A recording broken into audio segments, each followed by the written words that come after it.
Al-Fatihah. A'udzu billahi minasyaitonir rajim. Bismillahirrahmanirrahim. Alhamdulillahi rabbil alamin arrahmanir rahim maliki yaumiddin. Iyyaka na'budu wa iyyaka nasta'in ihdinas siratal mustaqim siratal ladzina an'amta 'alaihim ghairil maghdubi 'alaihim waladdallin. Bismillahirrahmanirrahim.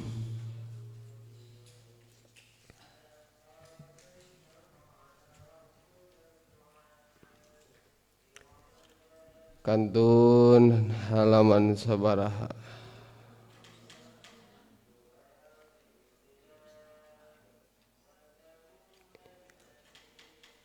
Itu.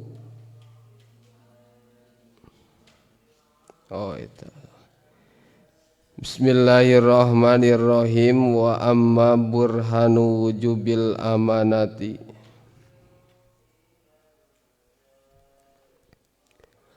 Sareng anapun ari dalil wajibna sifat amanah.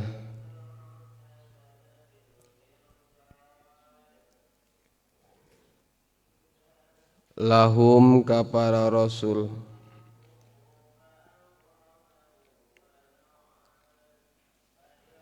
Alaihim eta moga tetep ka para rasul. As-salatu ari rahmat anu disarengan ku ngagungkeun.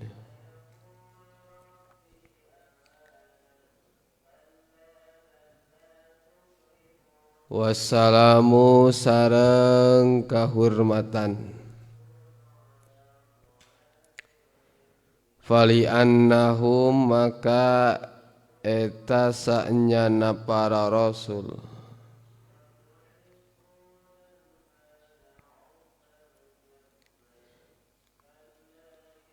Lau khonu lamun khianat para rasul.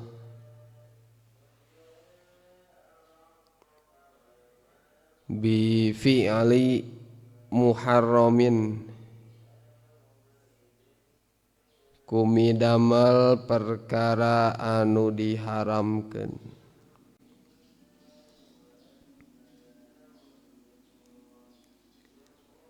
Awil makruhi au makruhin atawa midamel perkara anu dimakruhkeun.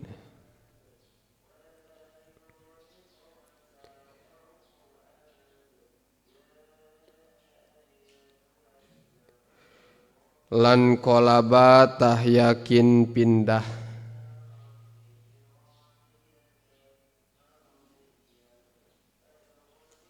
Atawa narima ngaganti biasa. Naon al muharramu perkara nu diharamkeun.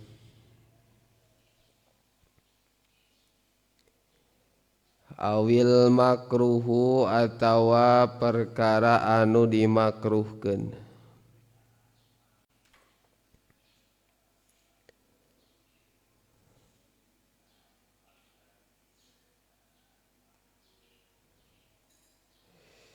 Ta'atan kana jadi kataatan.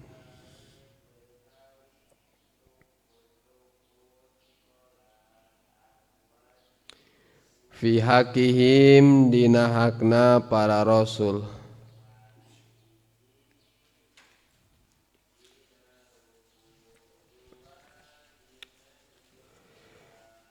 Li anna allaha karna sanyana Allah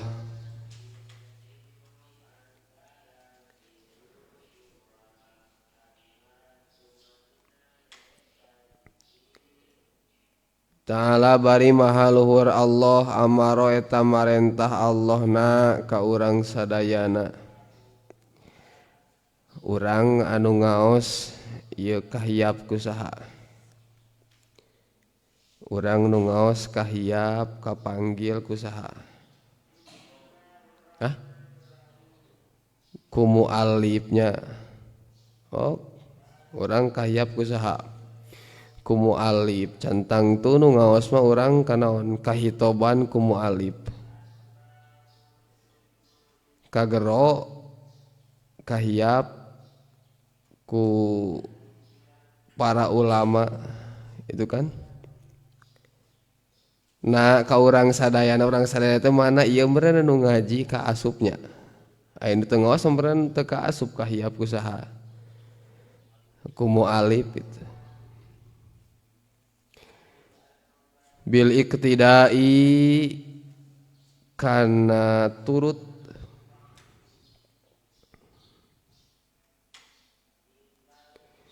bihim ka para rasul.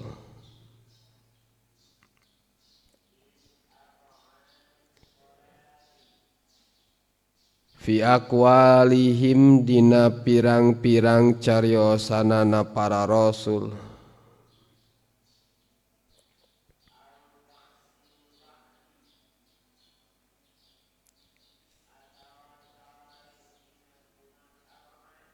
Wa af'alihim sareng pirang-pirang padamelana para rasul.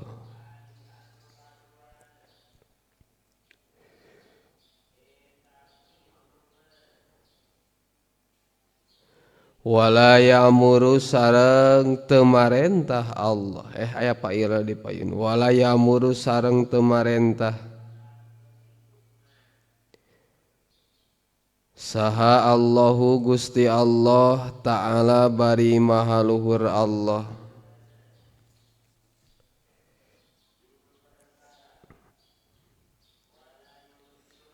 Bifi'li muharramin kana midamel anu diharamkeun.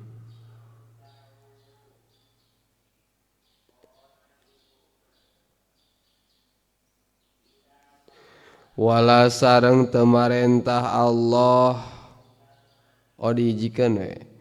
Wala makruhin sareng teu marentah Allah kana midamel anu dimakruhkeun. Takdirna teh kieu wala ya'muru Allahu Ta'ala bifi'li makruhin ngan dibuang fi'il fa'ilna. Cukup ku harap atap wau. Ari harap atap wau teh nyaeta mutlaqul jam'i ngaharap atapan kana la ya'muru berarti la ya'muru nu kadua keneh-keneh la ya'muru nu ka hiji.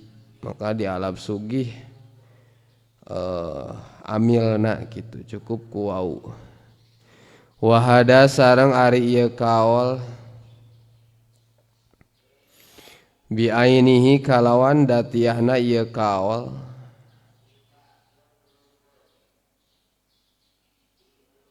huwa eta ari ieu hada atau bi ainihi mangga burhanu wujubi salisi eta jadi dalil wajibna sifat anu nomor katilu nyaeta naon tabligh.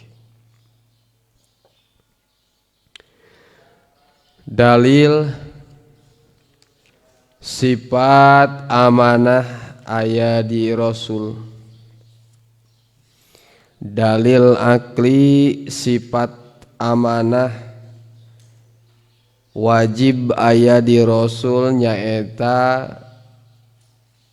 gambaran dalilna atawa runtuyan dalilna teh li annahum law khanu bi fi'li muharramin aw makruhin. Lamun teh amah ayeuna para rasul khianat ari khianat teh nya teu amanah teh gambaranana khianat kumidamel perkara nu diharamkeun sedengkeun asal ti Allahna perkara nu diharamkeun teh ulah dipigawe. Dados teu? Dados teu? Sedengkeun perkara anu dimakruhkeun teh asal ti Allahna teu kenging dipidamel. kadon ieu midamel berarti hianat. Takumaha lamun para rasul hianat, imma bi fi'li muharramin wa imma bi fi'li makruhin. Boh eta mah midamel perkara nu diharamkeun, naon wae perkara nu diharamkeun seueur nya teu kahitung. Naon wae perkara nu dimakruhkeun seueur teu kahitung. Maka lan qalaba al muharramu awil makruhu taatan, maka nu jadi ciri kataatan teh lain acong-acongan salat, lain al imsaku anil mubtiri min nahar, lain ayeuna itta'uz zakat, lain ayeuna munggah haji ka Baitullah pikeun jalma nu mampu, lain ngaji tapi sabalikna tina eta, teu salat jadi kataatan, teu puasa jadi kataatan, teu haji nu geus nisab nu geus mampu teu jadi kataatan, teu ngaji jadi kataatan. Maka jadi tibalik. Jadi perkara anu kaasupkeun kataatan teh lain salat tapi teu salat itu. Maka jadi naon? Tibalik, jadi pindah lan kolaba teh, pindah atawa berganti. Seperti kendina sorop pasti we sorop mah ngabahasna kolab hadzab kulibatil wawu yaan, kulibatil wawu alifan kulibatil, itu kulibat ay kulibatnya ngaganti asalna wawu jadi iya, ay jadi alif atau jadi iya, asalna iya jadi alif gitu.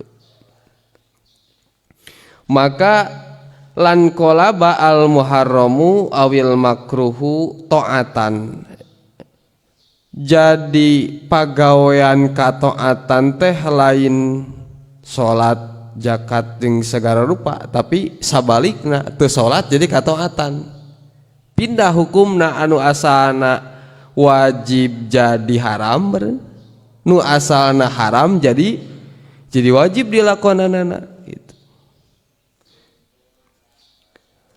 Bisa pihak kihim dihakna para rasul. Maka ketika ayeuna cik lamun teh mah ayeuna migawe perkara nu diharamkeun disebut kataatan, bener atawa salah? Perkara anu diharamkeun eta jadi sebuah kataatan atau perkara nu dimakruhkeun jadi sebuah kataatan, bener atawa salah? Benar atau salah? Leres atau salah? Salah. Da ayeuna migawe perkara nu diharamkeun mah lain kataatan, justru kudu naon? Kudu dijauhan, justru jadi naon itu teh? Pamaksiatan, itu kan? Migawe perkara nu diharamkeun kataatan atau pamaksiatan? Pamaksiatan, pidosaeun kan, lain piganjaraneun. Maka eta teh jadi mustahil pikeun saha? Para rasul. Jadi mustahil pikeun urang ayeuna sebuah pamaksiatan berubah jadi naon? Kataatan. Sedengkeun li annallaha ta'ala amarona bil iktida bihim. Sedengkeun lamun teh mah ayeuna nu tadi, mana nu tadi teh perkara nu diharamkeun atau anu dimakruhkeun jadi kataatan, jadi sebuah ibadah anu bakal diganjar kataatan lah. Sedengkeun ayeuna Allah teh marentah ka urang sadayana supaya turut ka para rasul, boh ayeuna imma fi aqwalihim wa imma fi af'alihim. Bade dicacariyosanana badina naona dina laku lampahna, dina pirang-pirang padamelanna, maka sakabeh umatna oge pasti naon? Pasti migawe perkara anu diharamkeun, pasti migawe perkara anu dimakruhkeun, atawa sakabeh umatna oge pasti beranggapan boga mindset bahwa pamaksiatan teh bagian kataatan. Sedengkeun wala ya'muru Allah teu marentah karena naon bifi'li muharamin au makruhin mah sedengkeun Allah teh teu marentah kana perkara nu diharamkeun jeung nu dimakruhkeun. Allah mah teu marentah ayeuna kana perkara nu diharamkeun kari-kari rasulna naon marentah satuna teh da khianat ku migawe perkara nu diharamkeun atau nu dimakruhkeun maka eta hukumna mustahil para rasul hianat da Allah nage walaya amuru teu marentah naon teu marentah kana perkara nu diharam kana migawe perkara nu diharamkeun atawa perkara nu dimakruhkeun. Jadi atuh dalilna amanah teh nyaeta mustahilna para rasul marentah kana perkara nu diharamkeun atawa perkara nu dimakruhkeun gitu. Soalna naon? Soalna Allah marentahkeun ka para rasul, soalna Allah ayeuna maparinan mandat ka para rasul pikeun ngadogikeun ka umatna teh nyaeta supaya ulah migawe perkara nu diharamkeun atawa perkara nu dimakruhkeun. Urang sadayana nyaeta diparentah anut ka para rasul, diparentah turut kana pirang-pirang parentah ti rasul. Maka atuh urang kudu saluyu jeung naon jeung pirang-pirang cariosan jeung pirang-pirang padamelan para rasul anu eta para rasul nyaeta dipaparinan tugas ku Allah Subhanahu wa ta'ala. Itu teraskeun wa amma kalewat wahada bi ainihi wa burhanu wujubi salis ari teh kalebetkeun kana dalil wajibna sifat nomor katilu naon sidik amanah tablik kalebetkeun wa amma dalilu jawazil a'radi sareng anapun ari dalil wenangna sifat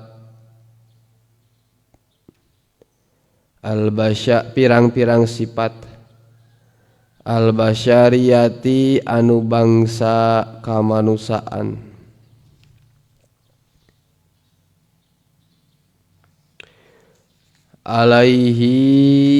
alaihim ka para rasul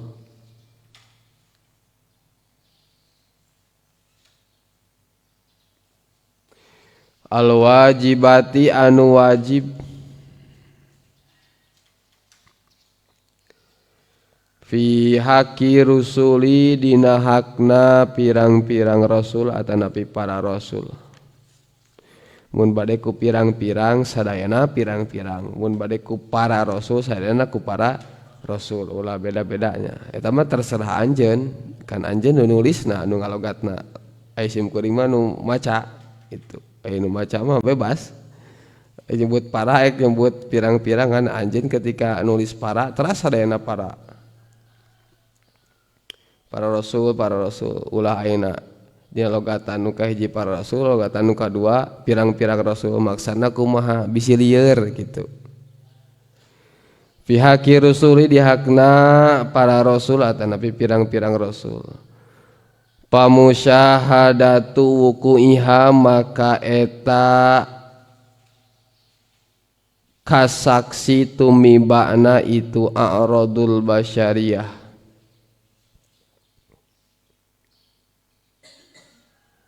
bihim ka para rasul imma li ta'dimi ujurihim boh karna ngagungkeun pirang-pirang ganjaranana para rasul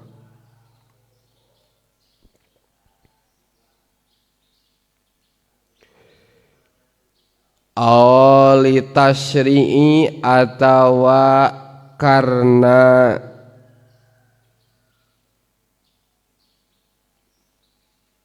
gawe lantaran syariat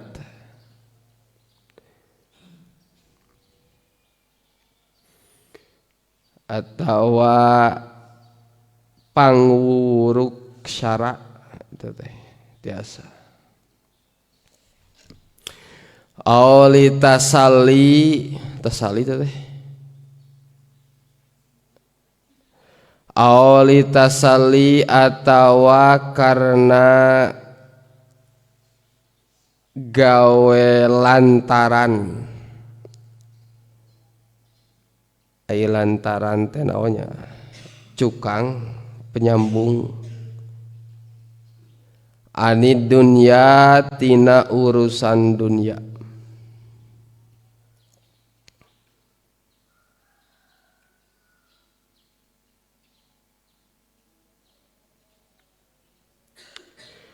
Aulitan bihi atawa karena ngelingan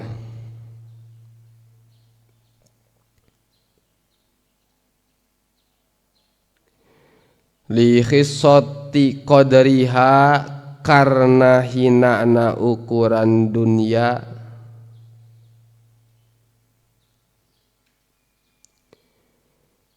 indallahi dimungguh Allah ta'ala bari mahaluhur Allah.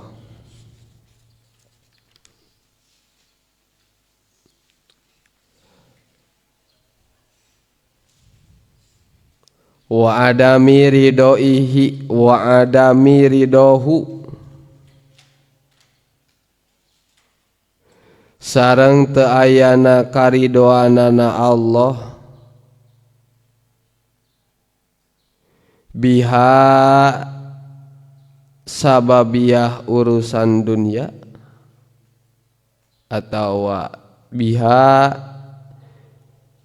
ku itu dunia daro jazain kana jadi lembur pangbabales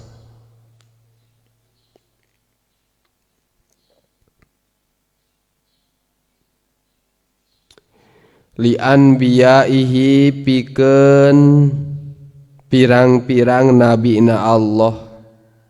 Nabi teh seueurnya 1240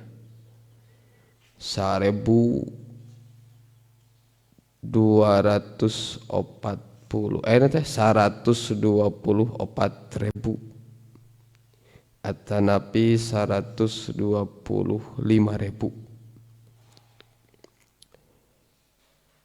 sepalih kawal itu. Sepalih kawal deui 1.220.000.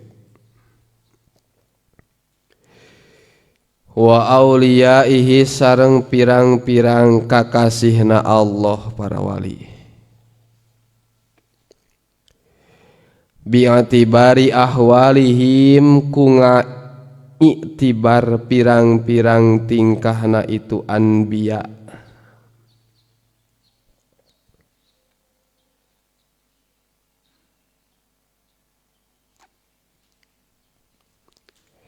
fiha di itu dunya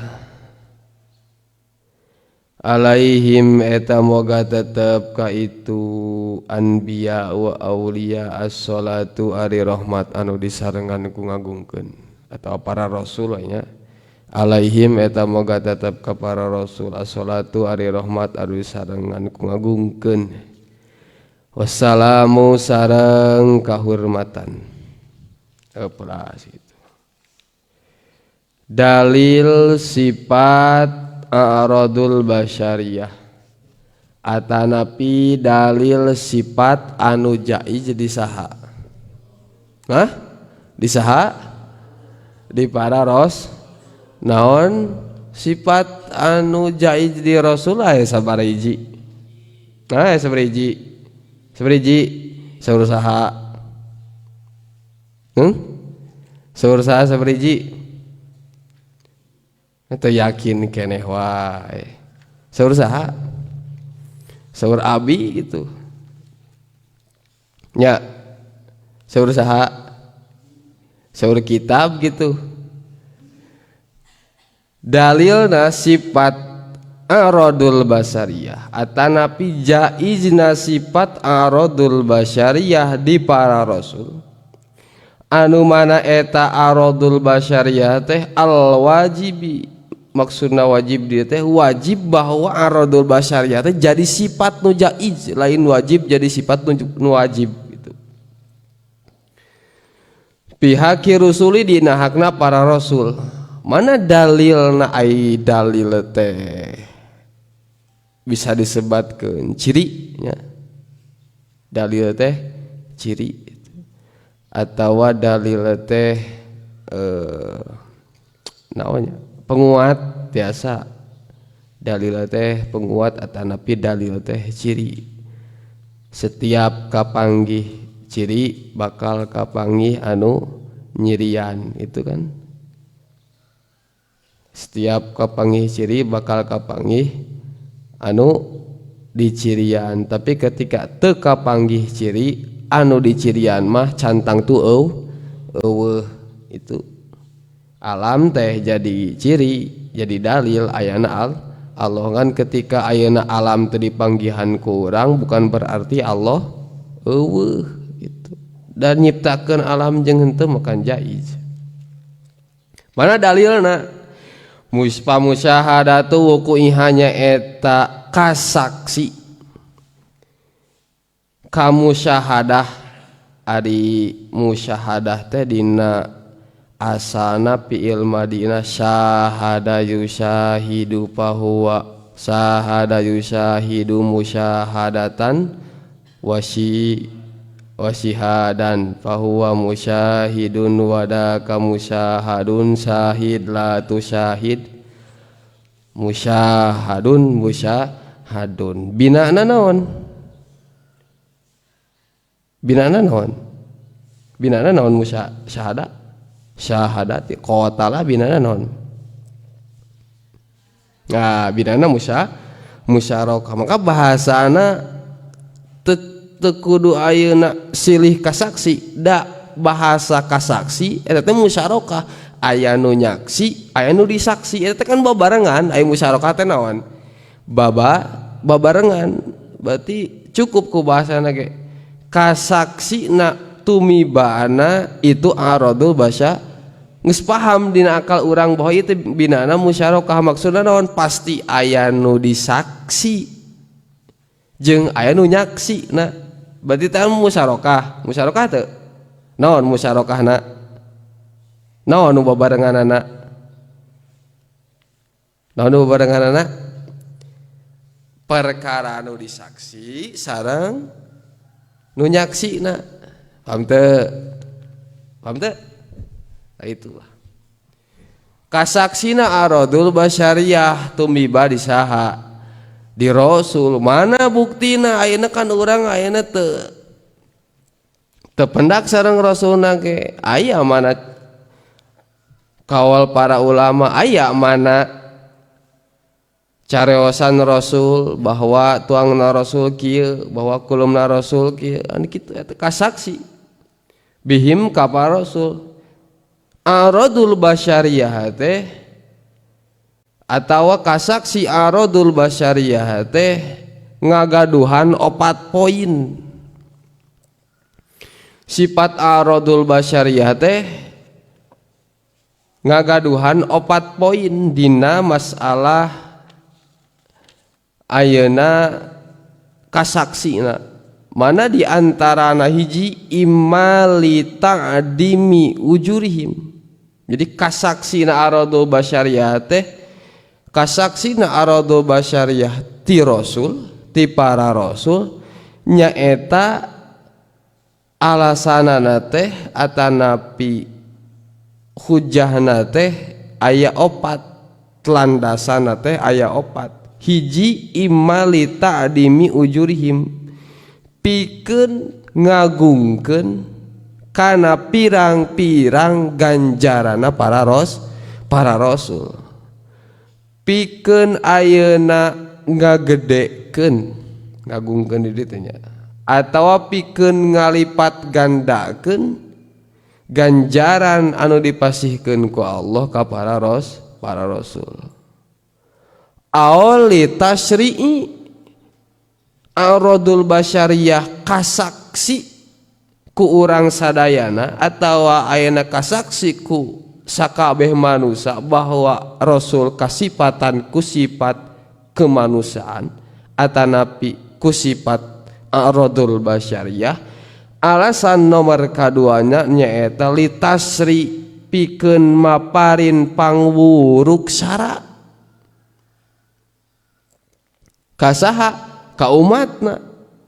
Da ayeuna lamun teh mah aradul basyariyah teu kasaksi ku para umat, teu kasaksi di Kanjeng Nabi, maka urang moal bisa ngengingkeun aturan-aturan, moal bisa apal kana aturan-aturan syara anu kudu dilakonan ku urang. Sapertikeun ayeuna aradul basyariyah teh mana di antarana Rasul tuang urang bakal terang naon teh syariatna, tata cara tuang nu leres kudu kieu.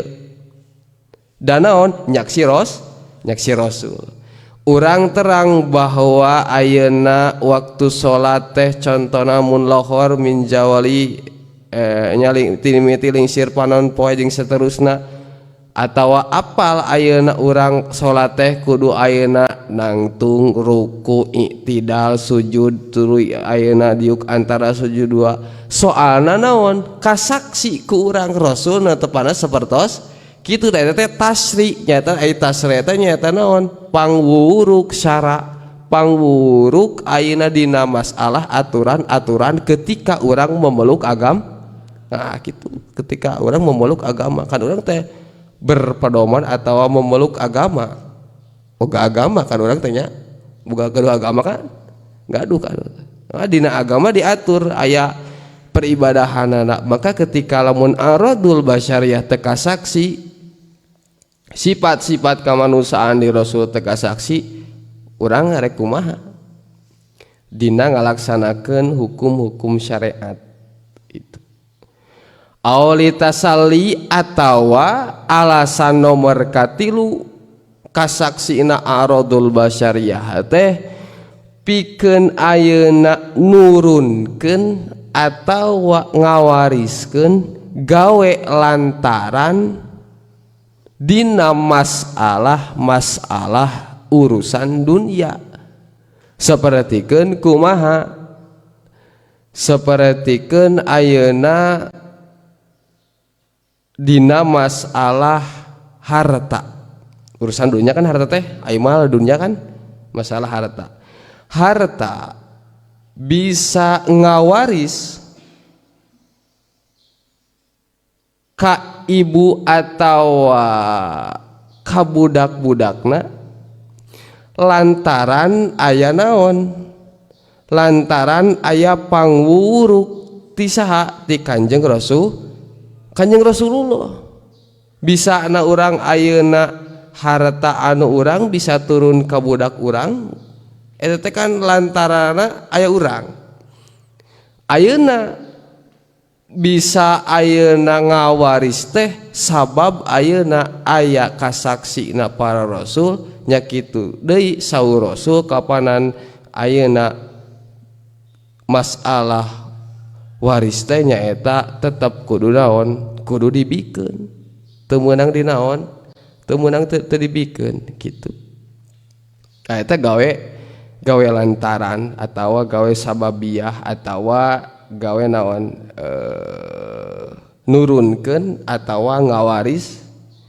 Jadi ayana urang ngawaris ti A ka B ti B ka C terus eta teh lantaran naon kasaksina aradul basyariyah. Da para rasul ge kitu mana ketika ayeuna contohna lamun teh mah ayeuna di Kobong kan aya pengurus teh kan moal eta terus kan pasti aya naon aya generasina gitu kan. Tah eta teh sami di para rasul ge aya pangurukna mana di para rasul turun ka saha ka para sahabat Sayyidina Abu Bakar, ti Sayyidina Abu Bakar ka saha di Sayyidina Abu Bakar ka saha ae ka Sayyidina Umar, Teras ti Sayyidina Umar ka saha Sayyidina Utsman, ti Sayyidina Utsman ka saha Sayyidina Ali, acan ka dituna teh ka Bani Abbasiyah nya itu kan. Ya eta kan urang meureunna ayeuna di pasantren di ayeuna di kalangan orang pasantren aya pengurus turun temurun teh meureun ningali ka mana? Ka Kanjeng Rasul turun temurun sami kitu. Ningali kana naon? Syara, ningali ka anu nyariatkeun. Nyaeta nu nyariatkeunna di antara Kanjeng Rasul gitu. An dunya tina masalah urusan dunia. Itu kepemimpinan kan urusan dunia. Terus kepemimpinan urusan dunia ngan pedah meureunan ayeuna ditanyana lain di dunia hungkul engke di akhirat gitu. Kan kieu kulukum ra'in wa kulukum mas'ulun an ra'iyati. Setiap jalma eta teh saban-saban jalma eta teh tukang ngangon. Anjeun tukang ngangon sanes? Anjeun tukang ngangon sanes? Nusok ngangon sanes? Gagabah nusok ngangon anjeun teh. Ngangon naon? Aing ngangon teh naon? Terang teu ngangon? Tah ngurus, anjeun ngurus naon? Anjeun teh ngangon naon? Ngangon awak diri sorangan. Kan awak diri sorangan teh kudu dinaon? Diurus. Mana diurusna di antarana di mandian. Eta teh ngangon urang teh, ngangon ka saha? Maka saur Rasul kulukum ra'in. Setiap atau saban-saban perkara atau saban-saban ti barane kabeh teh ra'in eta anu ngangon. Ngangon kana diri ari leungeun dipake naon? Kan muka ditanya. Diangonkeun kana naon leungeun? Soca diangonkeun kana naon? Sampean diangonkeun kana naon? Hate diangonkeun kana naon? Nya anu urang teh ngangon. Lamun teh amah meureunan diangonkeun kana goreng meureunan wa kulukum mas'ulun an ra'iyati. Sakumaha naonna? Sakumaha urang ngangonna, lamun ngangonna kana hade berarti bakal hade, lamun kana goreng geus puguh naonna, geus puguh goreng. Cacak-cacak ayeuna urang we dina keur hade aya gorengna. Nya komo deui dina geus pasti eueuh naonna, eueuh kagorenganana, eueuh naon, eueuh kahadeanana. Nya cacak-cacak urang dina bener aya gorengna. Dina bener aya gorengna itu.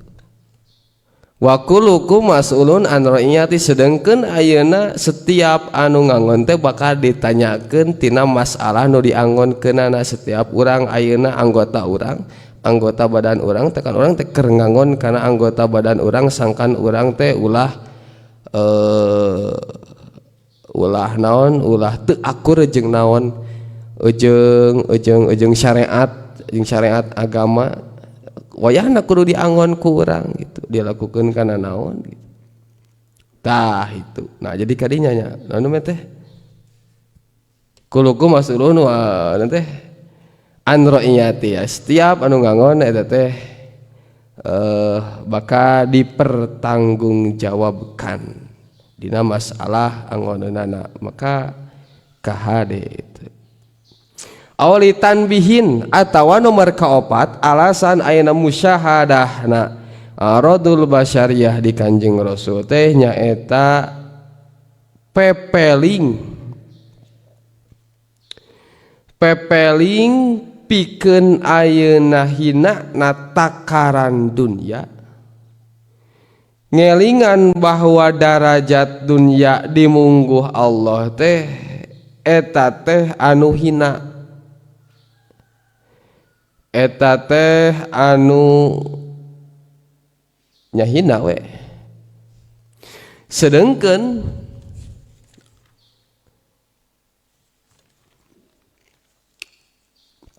teu sedengkeun kita sareng teu aya naridona Allah, teu mikaridona Allah,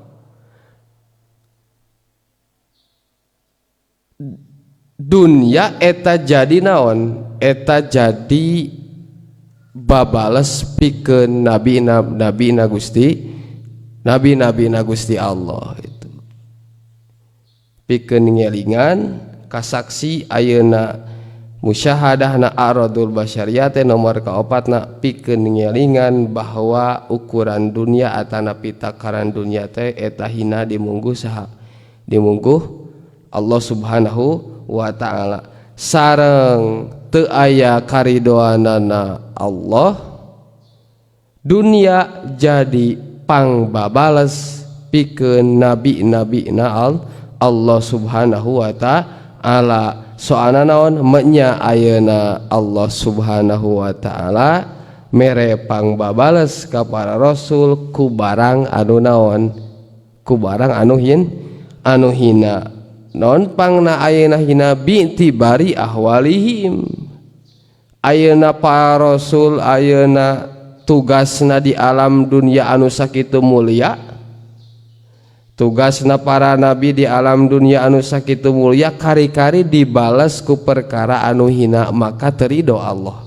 maka wa adami ridhoihi biha daro zazain teu aya na karidoan Allah pikeun ayeuna dunia eta jadi babalesna pikeun para nabi-nabina Allah sareng pikeun kakasih-kakasihna Allah saha kasihna Allah teh nyaeta anu dipika cinta ku saha ku Allah urang bisa teu bisa jadi jalma nu dipika cinta ku saha ku Allah itu ketika lamun teh mah ku Allah geus dipilih maka urang teh bakal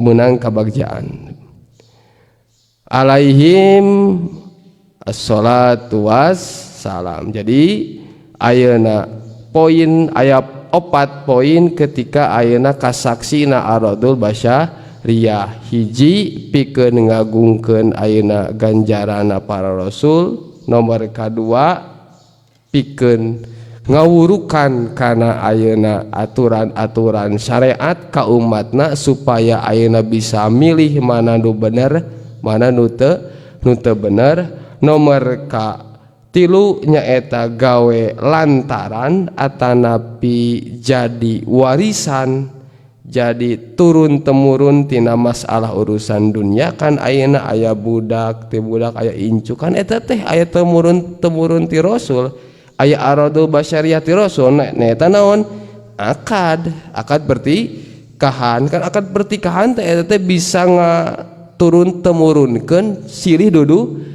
dudururan gitu. Paham teu? Eta di antara nomor kaopatna nyaeta pikeun ngelingan kana bahwa urusan dunia atanapi dunia teh nyaeta perkara anu hina dimungguh Allah sedengkeun ayeuna rasul aya di dunia tugasna anu mulia maka Allah teu ridho ayeuna rasul anu sakitu mulyana tugas anu sakitu mulyana dipaparinan babales ku perkara anu hina nyaeta dunya gitu. Wa yajmi'u ma'ani hadhil aqaidi kulliha qaulu la ilaha illallah muhammadur rasulullah idma'nal uluhiyati istighna'ul ilahi an kulli ma siwa wallahu a'lam bissawab. Allahumma inni a'udzubika min ilmin la yanfa'u wa min qalbin la yahsya'u wa min nafsin la tasba'u wa min dawatin la yustajabu laha